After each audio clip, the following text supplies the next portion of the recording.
Hello and welcome to another video review. This is Fallout New Vegas for PC, Xbox 360, and PlayStation 3.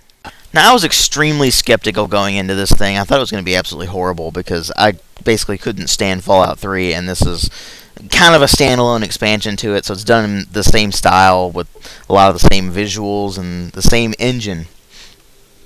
I hate the Gamebryo engine. It's never worked right on anything. But Fallout 3 and Fallout New Vegas and Oblivion have some of the worst performance problems I've ever seen with game engines like this. Fallout 3 didn't have anywhere near as many problems with performance, and it did crash quite a bit, but it didn't have the performance issues that New Vegas does. Your frame rate will randomly tank. I mean, it'll go from, say, 80 or 90 suddenly to 10 or less. For no reason. At least it seems no reason. I don't know what goes on. It's just all of a sudden my frame rate will drop dramatically. Where the thing it didn't even make sense. I can be out in the middle of the wasteland, tons of stuff around me, and it runs better than when I'm in vaults. And I don't know why. It doesn't make any sense at all. So it's kind of a mess like that. But it is developed by Obsidian Entertainment, so I knew it was going to be buggy from the very beginning. I mean, every single game they've released has been horrendously buggy. I don't know whether they just have no QA department or whether they're never given enough time to test it. I really don't know. But seriously, they have massive, massive bug problems in this game. But at the same time, they are a different developer than Bethesda. Bethesda basically just published the game and provided some of the assets for them. And I'm kind of glad that they did that because it actually makes the game a little different from Fallout 3. But I'll get to that in a minute. Now, when I say it's different from Fallout 3, I certainly don't mean the visual department.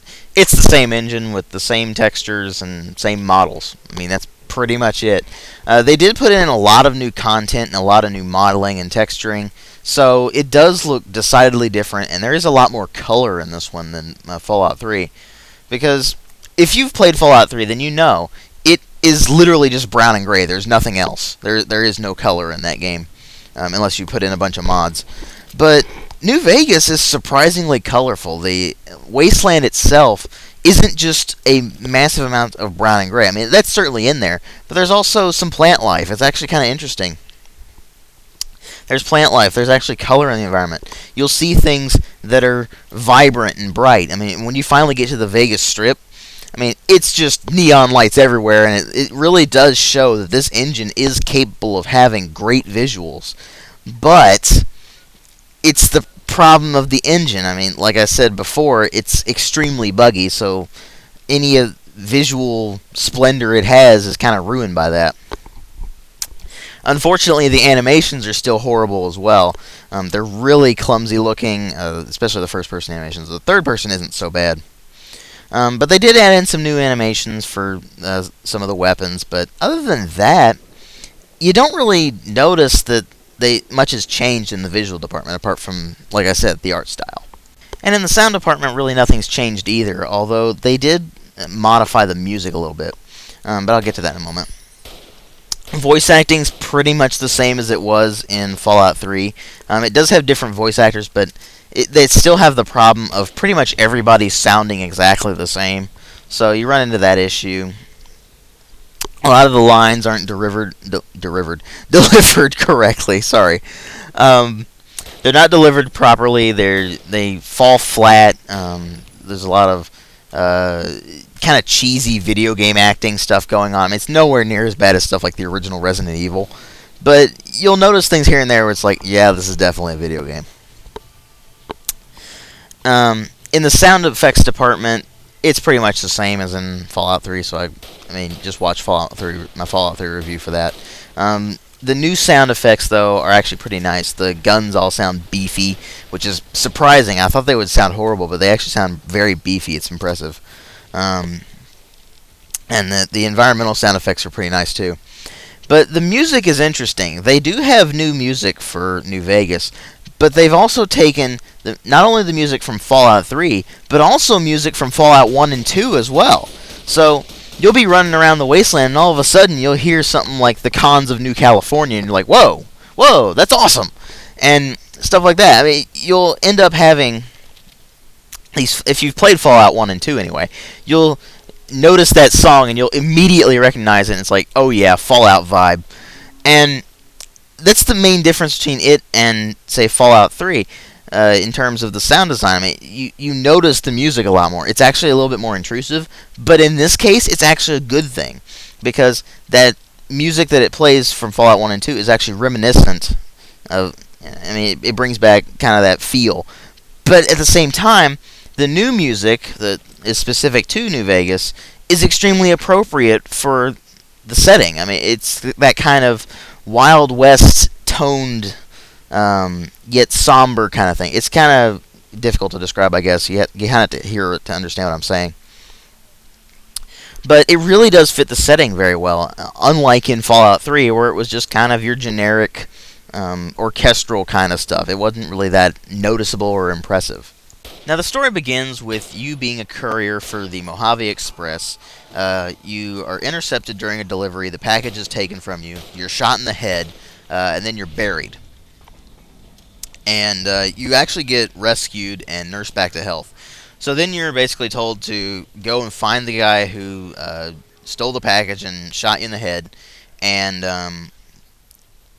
find out why he did it, take back what he stole from you, get your revenge, all that kind of stuff. It does get a lot more complicated than that, though, and that's really where the story does pick up when it gets more complicated. Because early on, I really didn't notice this until a friend of mine pointed it out to me, but early on, there really isn't much drive to the storyline at all. It's like, well, why would you want to go after this guy? I mean, he shot you in the head. I mean, I can see wanting to get revenge, but that's really the only thing. Like, what if you don't want revenge? Etc., so on and so forth. But the story does really pick up when you get embroiled in the conflict between the NCR, the New California Republic, and Caesar's Legion. And that's a little confusing for some of you, I guess, because a lot of people in the game and otherwise say it's Caesar's Legion, but it's actually Caesar. Anyway. But that's the central conflict of the game, and that's actually from Van Buren, which was what Fallout 3 would originally have been had Black Isle not shut down in mid-development. But anyway, so they did incorporate story elements from Van Buren. They also incorporated, well, they didn't really incorporate, they throw in a ton of references to Fallout 2, because those events were actually pretty important compared to in this game. And it really does immerse itself in the Fallout lore. I mean, you'll see things and you'll be like, yeah, that's definitely Fallout. And it also immerses itself in the Fallout vibe. It has that sense of atmosphere that Fallout 1 and 2 had. And it also has that sense of humor, that wit, that sarcasm. The little references here and there that make you chuckle. It has those. Unlike Fallout 3, which really has practically nothing to do with Fallout. I mean, it's set in the same universe. That's about it. So anyway, so right off the bat, I noticed things were radically different from Fallout 3. The same, it looks about the same. I mean, the graphics and all that would give that away. There are the same basic gameplay mechanics from Fallout 3, but they've been heavily modified. It's an actual role-playing game this time around. I mean, it's a role-playing first-person shooter, really. But they vastly improved the combat by adding in iron sights, variable accuracy. Like, say you're aiming down your sights. If you're standing up, you'll be slightly less accurate than if you're crouching. They also threw in tons and tons of more gear than in Fallout 3, and some of which is basically a reference to Fallout 2. Like, they have that gun in there, which is the 223 revolver. That was in Fallout 2. But, anyway, there are these little things here and there that you'll notice about the game mechanics that are very different from Fallout 3. First off, you'll notice it's a lot more difficult. They don't put in the stupid level scaling that was in Fallout 3. I mean, is still a little bit of level scaling, but not much. It's basically the higher level you get, the more loot you'll find on corpses. That's about it. Other than that, I mean, they really don't screw with the leveling all that much. They really make it to be an actual RPG. Fallout 3, you could take on Deathclaws at level 1 and do just fine, as long as you had an automatic weapon. In New Vegas, you try to take on a Deathclaw even with an automatic weapon early on, you're screwed, because those things are insanely powerful. Even at level 20, with just decked out in this awesome gear with tons of weaponry, with your skills up very high, even then, they're still difficult. So, there is incentive to explore. There's incentive to do all these side quests. You have incentive to level up this time. You have, and when you go off and explore, you will find things that are very beneficial. Like, I wandered off into the mountains, ended up having to fight off a massive horde of cazadores, which are these gigantic wasp things that are insanely hard to kill compared to other things at that level. But I found this little shack, and I go in there, and there's this little secret area in there that has lots and lots of technological items, especially a Gauss rifle. And I was about level 12 or 13 at the time, so I'm like, holy crap, a Gauss rifle, this is awesome. And so there's actually incentive to explore. You're rewarded for it, especially if the area is really dangerous. They don't put things in dangerous areas that you wouldn't want to have. It's not like Fallout 3 where you can go into this extremely... Well, it's not really extremely. There's nothing really dangerous in Fallout 3. But you can go into this area, and there'd be tons and tons of enemies in there, and it gives you a little hard time. But when you finally get to the end of it, you expecting a reward, you'll be given, like, 4 bottle caps and some scrap metal. And it's like, really, was that it? Whereas in New Vegas, you'll find something good. You're pretty much guaranteed to find something good. So, that's pretty excellent in that regard. Other things they did really well, the faction interactions. What you do to get one faction to like you may make other factions not like you. You may end up getting to the vilified status, which means that this faction will attack you on sight. If you get up to a certain level, you'll start getting benefits from certain factions. Like, if you get up to a certain level with the NCR, they'll give you a radio that allows you to call in NCR reinforcements, so that's pretty handy. And stuff like that is really handy. It's really well designed. They also threw in, with the role-playing elements, they've really fixed those from Fallout 3.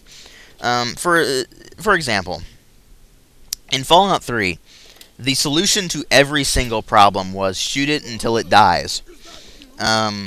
In New Vegas, you can actually get through most of the game without killing anybody. I mean, you'll have to fight the stuff like scorpions and like coyotes and stuff like that. I mean, that's a given. But you can actually get through most of the game without killing human enemies, because you can talk your way out of situations if you have a high speech skill or high barter skills, all sorts of different things. I mean, different perks will influence the way you play, and it's much more noticeable in this game than it was in Fallout 3, where they were basically pointless. And so, really, this is kind of the game that Fallout 3 should have been. Despite the much more technical problems, I mean, this game is barely playable even now. In certain areas, like I would go into, say, a vault, and my frame rate would go from basically 70 or 80 frames a second outside, and I go in the vault, and I'm going under 10 frames a second sometimes in those. Makes no sense at all. But I mean, apart from the bugs and technical problems, there's really nothing wrong with this game. I mean, it does have some clunky writing here and there. Some of the dialogue's pretty awful. But for the most part, it's a really well done game. It's actually a really fun, challenging game. And there's little incentives to exploring that really keep you going. And that's really why I actually liked this game. Yes, I liked this game.